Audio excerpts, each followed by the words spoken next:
Hey guys, Lockie here again after some time of being absent. During my absent time, I've been getting a lot of requests for a lot of very different tutorials. One of them being how to blend paint in Photoshop, or at least my method. You guys seem to be quite interested, so I thought, why not? So I'm going to show you the basic version for the beginners out there, and then I'm going to get a little bit more advanced. So the skin texture and the impressionistic stroke and a few other things, and then I'm going to show you a few things that I think a lot of digital painters get wrong. So let's start off. First of all, go to Window, go to Brushes, and this will bring up this dialog box here. Then go to the brush icon over here, so then you can actually select a brush. Now, I think it's probably best if we all use the same brush, just so then we know it's going to work and the beginners feel, a little bit safer. Because it's really easy to get discouraged when starting out in Photoshop. I know I was. Alright, so click the little tab here, and then go to Basic Brushes. Click OK, and if you developed your own brush set, it means you'll have to save it after pressing OK. So let's use the 60 here. Now, this isn't a great brush by any standards, it's really quite bad, to be honest. So we're going to have to do a few things to it. First of all, go to Other Dynamics and make sure Flow Jitter and Opacity Jitter are set to pen pressure. Then after that, you can go from light to dark. But can you see all those little rings, all those circles? It's not very desirable, is it? So we're going to have to change that as well. Go to Brush Tip Shape and put spacing down to 8. As you can see, that's a lot smoother. So now we can sort of get started. So the only thing you really need to grasp in the way of blending is light to dark. Now I'm doing this with a Wacom tablet, I should say, so I can go from light to dark very, very gradually if I wanted to. This is what it looks like if it's done with a mouse. It's not possible to actually do the proper blending. So I suggest a Wacom Bamboo if you're just starting out. If you aren't starting out, this is probably really boring to you, so I'll move on. So the transition from light to dark, that's pretty much all that blending is, and then you just add another color into that transition. So transparency means you can see through it. Opaqueness means you can't. Well, we'll just simplify it in those terms. Looks like I've given her a mustache. Oh well. Alright, so then we can do another thing to our brush. So if you look at it, it's very, very sharp. There's no blurring to it whatsoever. And that's not necessarily a good thing for blending. So I'm going to go to Shape. Alright, we're right in there. Let's go to Brush Tip Settings, and then I'm going to go to Hardness and put to 0. So Brush Tip Shape, and then Hardness down to 0. And if we want, we can even lower spacing a bit more for an even smoother blend, but this will do. So now you can really see the difference, like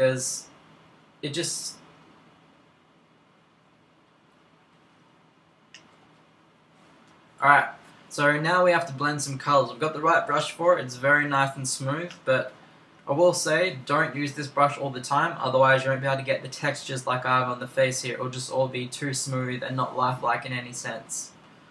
So, we got the right brush for some blending, and I'm going to pick red. Then I'm going to pick some orange. Then I'm going to pick yellow. Then I'm going to pick green.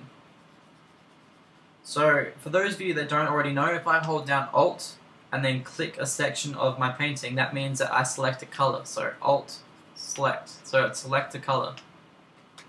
I can do the same thing with the colors down here by pressing Alt. So I'll press Alt and click on red, and I'll select red. So then I'm just going to lightly paint in the middle between orange and red. I'm just going to paint a little bit of red very, very softly. Now I'm going to pick orange, and then paint that going into the middle, until there's this nice smooth transition. Now, if this seems hard to you at the moment, don't worry, you'll eventually get it. It's very simple once you grasp it. It's like playing the guitar, it just takes a little bit of practice, a little bit of knowledge, but I will say this is a lot easier than playing the guitar properly. Alright, so there's sort of a pretty good transition there. Then we need to transition into the yellow. So once again, we're just slowly transitioning. It's not important to do it as fast as it is to do it accurately, so don't rush.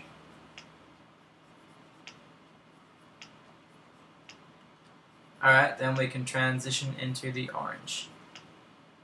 Wait, that's the green.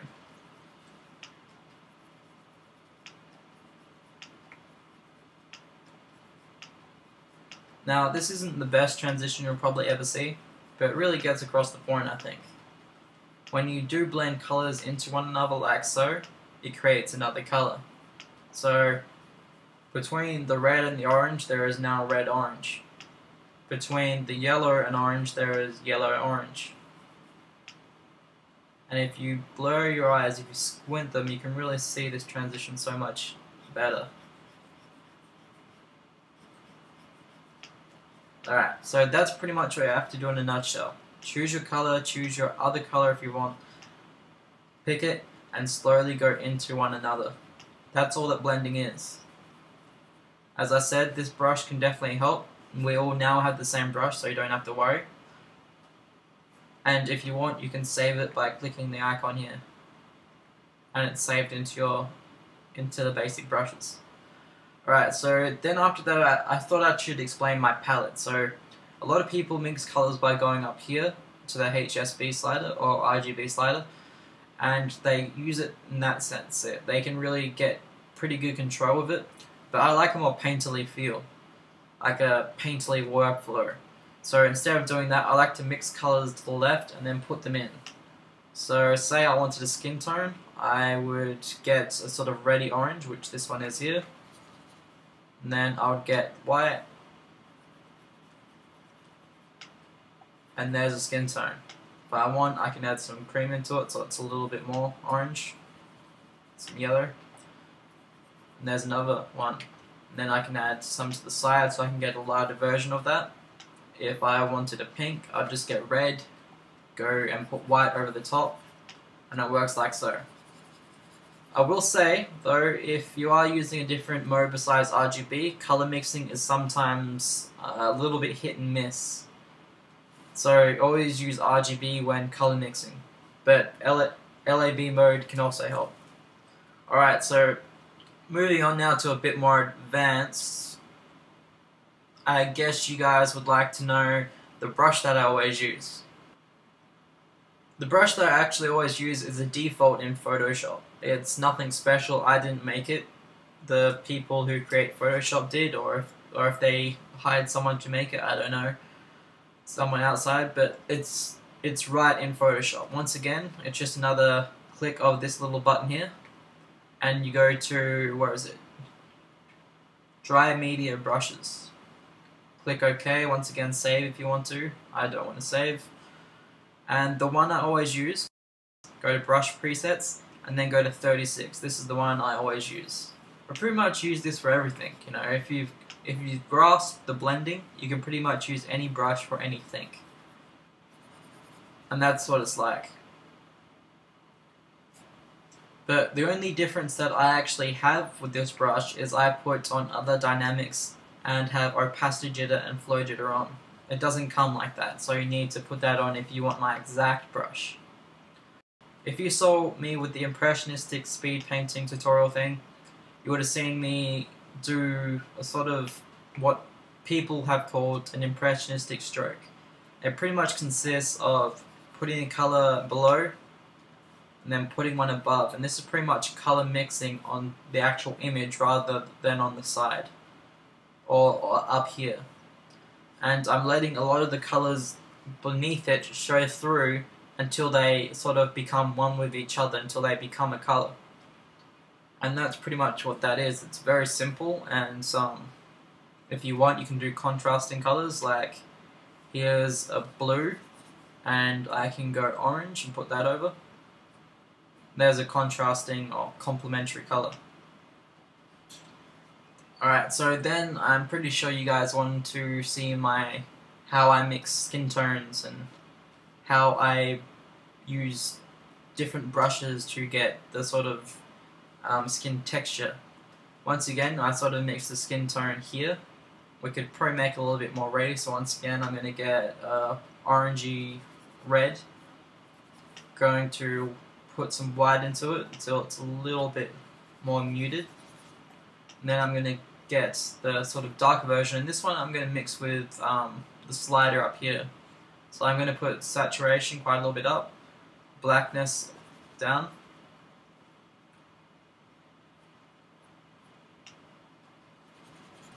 and there's another skin tone. So basically what I do is I created a brush that you guys can make yourself. There's a tutorial called How to Make Brushes in Photoshop. I show you how to make the exact brush I'm going to use right now. So if you want, you can get the same brush. Go once again to the tab up here, if you want to get back to it if you've already made it. This is the one, this is my brush preset. Maybe eventually I'll give it away, who knows. And this is it. This is what it looks like without blending in other colors. So as you can see, it's not a separated splatter brush. It's very, very close together. So it does create this sort of skin texture. And after you've sort of made it, it's really not that hard. So you can sort of do it very easily. And there's a very quick skin texture. See, once the brush is made, it's not that hard. You may look at my paintings and be like, how do you do that? But it's very, very simple. And then if you want, you can sort of do little imperfections. I don't know, like a mole, you know. That's obviously very quick and, you know, very simple, but when zoomed out, it's very prevalent and it works. So that is very simple. Now I thought I'd just show you what I think a few artists get wrong. And one of these is very common. A lot of people use it, and a lot of people use it well. But I think a lot of the time it can make things look very, very digital, and you can lose the painterly quality. So I think it's best to use it as an addition, but to always use your brushes. And that is the smudge tool. Everybody uses this for blending, it seems, but you can't get the skin texture that I have here with that blending. You miss out on quite a lot. So they basically just go like that, and it indiscriminately just takes away all the nice texture, and it sort of merges things together. Now this is good if you don't want to paint over something, but you know, it doesn't always work. And another one I see is people paint very jaggedly, and then they go to filter, and then they go to blur, and then Gaussian blur. And this will make it so the whole of the face is baby but smooth, which, you know, it's not exactly what you want. Once again, the texture would be gone. It would look very, very digital and artificial, and it sort of misses quite a lot. If you do it as a base to work from, that can be good. Like to put the texture on after, there's no harm in that. But I see a lot of digital painters just sort of leave it as is. And I've noticed sometimes that if you do that, it can sort of add these rings around the image, which, once again, it's not great. And lastly, I've seen a digital painter be as crazy as to get, say, yellow, and then create a new layer, put red over the top of yellow in full opaqueness, and then lower the transparency until it's orange or whatever he wants. Now, he ended up with tons of layers, and I've actually seen a lot of people do this with layer masks and all that sort of stuff, so they can go back and forward, but that just is so anal, it's not creative, it's not painterly, it's just, you're gonna slow yourself down. You know, I understand putting things on separate layers, like the lips, in case you want to change them quickly. Maybe you want to put a nose on a separate layer, who knows. I like to pretty much do everything on the one layer, but if you want to, that's always good because you can change it later. But to go as far as to have hundreds of layers of different things like this when you could be doing it on one thing with just different brushes and all that. I'm ranting now, but you get what I mean. Okay, so I hope this has helped, and lastly I will say, even though I think I've pretty much covered everything you need to know about blending in Photoshop, there's tons of other tutorials out on YouTube that say the exact same things, and probably a few things that I don't say. Like, I probably said a few things they don't say. So, watch as many as you can. Like, if it wasn't for YouTube, I probably wouldn't be as good as I am, and I may not have even taken up digital painting. So, really use it out, yeah, that's all. I hope it's helped. Leave a comment below. Tell me what you want to see next. Don't forget to rate, put it on Facebook or whatever. And yeah, I might put up the speed painting to this image here. I'm not going to tell you who it is, but yeah, leave a comment below who you think it is. Alright, bye.